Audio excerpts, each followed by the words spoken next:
Welcome! Today we've got a short Hazard 7 run using the Scout. It's actually been really nice with Season 2. I've actually been playing more of the game rather than just producing videos, and I've been jumping in with the Scout because obviously I'm working on the Scout series where we're going over gear mods and overclock analysis. And we're using the Plasma Carbine as I build my knowledge for the overclock analysis video coming up. Today we're using thermal exhaust feedback. I've actually been having some quite good success with that, and I thought it would work with this build in this Hazard 7 run. And we're using the Boltshark. Boltshark has had a lot of negative hate on the Steam forums, but actually I found with pheromones and using the firebolt, I've done it maybe 20-30 times on Hazard 5 runs and started to build a picture that I thought it could work on a Hazard 7 run. So this is Hazard 7 True Solar Refinery, no Bosco, which is just absolutely insane, but it's a great way to test whether a build is going to work or not. I get quite a sedate start to this one, and probably every between 5 and 6 maps you do on True Solar Refinery, you get a nice easy start, and that's what I have with the Scout. On the top right you see kind of a normal start here with the Engineer when I was trying out the shard diffractor on this one, and so you can see having a little bit of an easier start just makes the beginning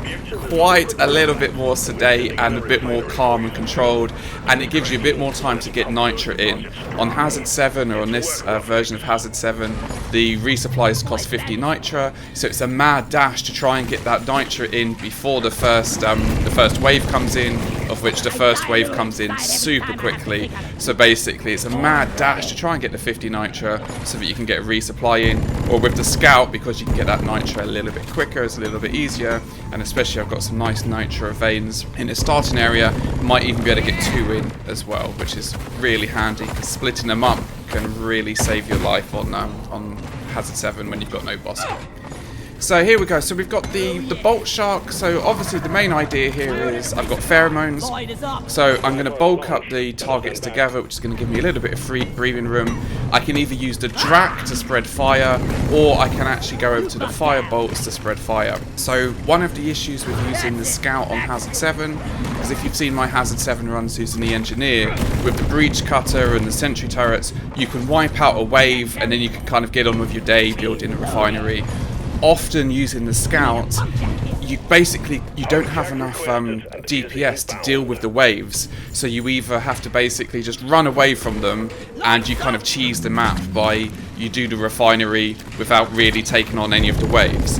But what I wanted to try and see here was with pheromones and the firebolts, whether I could clear those waves and then start building the refinery in between. So like I say, I've had some good successes with the firebolts online. You know, it depends. Sometimes when you have a really good group of players, it feels like, you know, you fired a pheromone and then you change over to the firebolt and it just, you don't really achieve much. But definitely for solo play, it's really quite powerful combination to try and do both. So here you go. So I've done pheromones on the Praetorian, and then I've just used the Drak to set it on fire.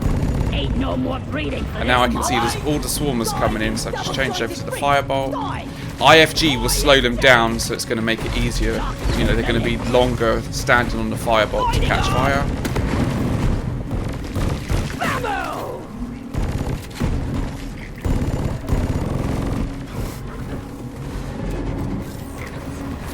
I did also try and the shield battery booster, whatever it is, the one where it's like if you've got full shields you deal a crazy amount of damage, because I thought with the pheromones I could keep them all, like here, well, just before I got hit, I could keep them all with the pheromones on, and then I could not take any damage and deal a crazy amount of damage with the shield battery booster, but it just after a few tests it just doesn't work that way, and spreading the fire is really handy. So here I've got them with the IFG, I've got them pheromones, and another nice thing with the pheromones, it's mainly with Mactera, but obviously it works with those Webbers and Acid Spitters there. You pheromone something, and then they all stop, especially the Mactera, they will stop and try and shoot that, and then you can just pick off the Mactera at your leisure. So the pheromones is really handy. It's really awkward when you first go to use the 2 bolts, trying to swap between the 2 different bolts. It'd be, you know, probably be too overpowered, but it'd be so much easier if the firebolt just added it onto the pheromone bolt, so you didn't have to keep swapping between each one. There's a little bit later on where I go down and I'm panicking a bit, and you see me just spamming the wrong bolts, and then I swap between the bolts like 5 times without doing anything. It's a little bit awkward. I'm hoping doing a few more Hazard 7 runs, I'll get a little bit better doing it. But I can definitely see why people are annoyed trying to swap between all the bolts. So the pheromone bolt is just really giving me a little bit of space and time, which is really handy. Nitro's been withdrawn and supply pod is inbound. Quite enjoying the thermal feedback. Obviously, impact deflection. You know, when we get into the overclock analysis, impact deflection is really good as well. But I find with Hazard 7, the Mactera is one of the biggest issues that you're going to have, and impact deflection, I was just finding it was just taking a little bit too long to take down tri-jaws and things like that, which is why on this one I've gone over to this.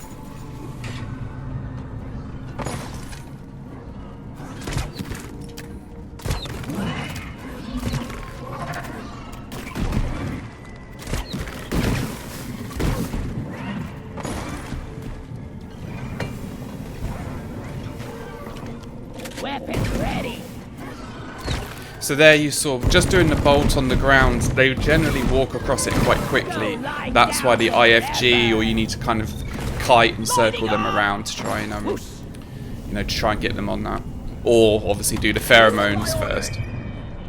I think this has obviously been a grave for a load of loot bugs.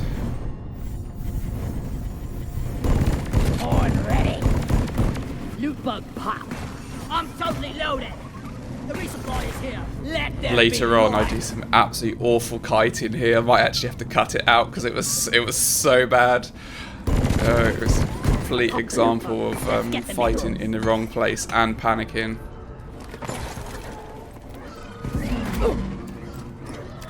So this is one of the things with the you know, swapping between. It just takes a little bit of time. I went over to the pheromones because I wanted to try and pheromone them on the lava. But then I saw they were moving, so then I went back to the fire arrow to try and get the fire arrow down. So, you know, it's a little bit awkward. And you will find this with 4 players. You know, you're messing around, especially with 4 good players, you're messing around with all of your bolts. And then basically the driller has come in and just flamed everything down, and the gunner has killed the Praetorian. And you're like, oh, well, I just played around with all my bolts.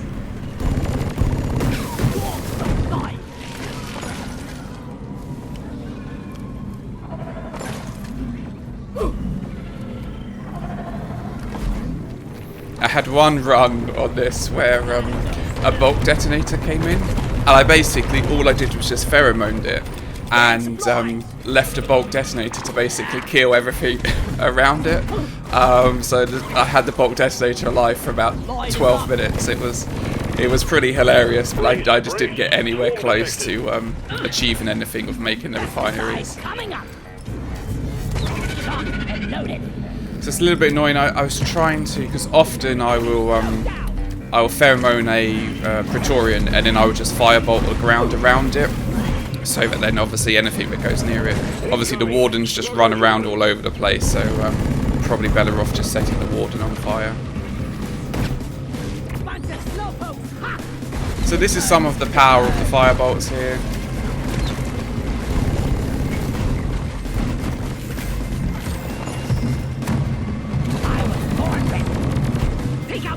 The fire on the thermal exhaust feedback is, I'm really liking it. It took me a while to get used to not overheating as much, but if you can just, you know, keep it on that decent heat, it's really quite powerful. So I think that's another example. I thought I had the pheromones on to fire at the spitballer. It kind of would be handy to have it like by the crosshair, what bolt you've got, because trying to look down the bottom right and stuff, especially on Hazard 7 where you've got so much to do, it's pretty painful. Slow down, please. Yeah. So this is why, from playing the Hazard 5 games, I thought there was a chance that I would be able to wipe out these waves. You know, obviously do the pheromones, set everything on fire, let the fire basically wipe out the horde, and then I can get on and you know, start constructing the refinery.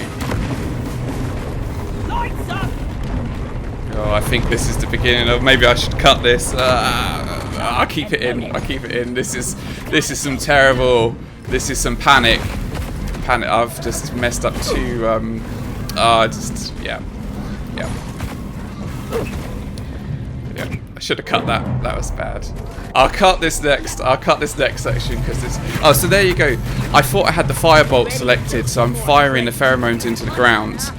And then I swapped to the firebolts and then accidentally swapped back to the pheromones. Oh, it's just, yeah, these swapping bolts. Oh, it's, especially when you're in, you know, a pinch situation where you really need the right bolt at the right time there. Oh, it's really awkward and difficult. This is, oh, should I? Oh, I'll leave it. I'll leave most of this in. This is choosing the wrong place to fight.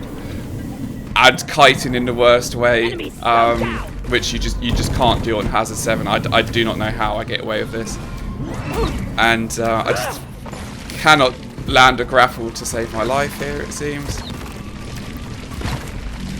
Oh, this is horrendous. Do not do this. This is how not to play Deep Rock Galactic. Ready. Yes. I think I gotta cut some of this. This is terrible. This is terrible. Oh Lord. I think the oppressors saved my bacon here because I can pheromone them. So that was a quick 45 seconds on how not to play this game. Throw grenade.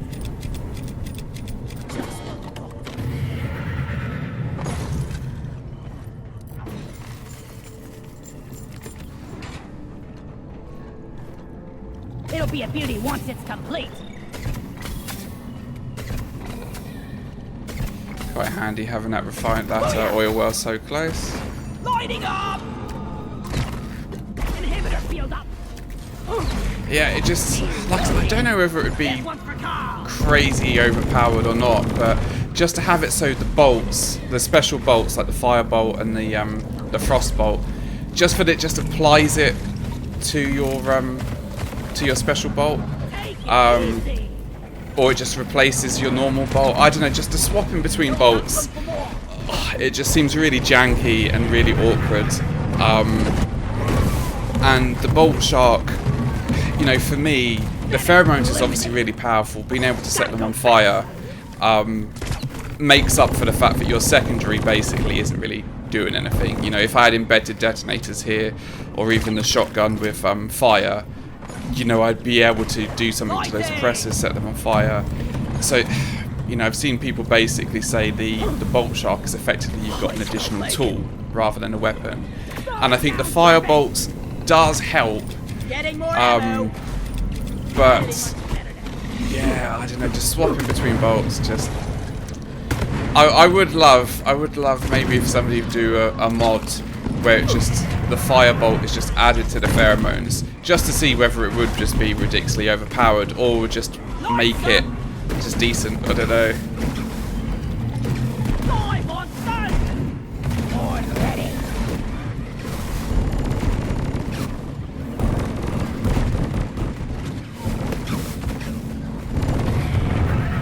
But yeah, that's the power of the pheromones right there. There's two menaces. And that's kind of what I was saying. Not sure I've got a good example in this one, or it's on a different run. But I had like a whole wave of Macteria come in, and I pheromoned the Brundle, and then all of the Trijaws and Macteria didn't just float in there shooting the Brundle, so then I could just gun them all down. And Hazard 7 is really going to show you whether your build can actually do it or not, especially if you do true solo refinery. And you know, sometimes, you know, like I tried the M1000 probably about 20 times with the crossbow, and I just couldn't really get anywhere, like really short runs. But as soon as I went over to using the thermal exhaust feedback with the Drak, literally my first run, I think I survived about 20 minutes, which is pretty good going on, you know, Haz 7 True Solar Refinery. And I think it does, you know, this difficulty is really going to start to show you whether your build is good or not. And 9 times out of 10, if your build is better on, you know, if you try a different build and it works on this type of game type, then it's going to be better on Hazard 5 Elite Deep Dive. And that's kind of what I was finding here. And a crossbow, you know, you try different builds. Like I tried the Shard Refractor to see whether that would be better than the Breach Cutter of Inferno on this Hazard 7.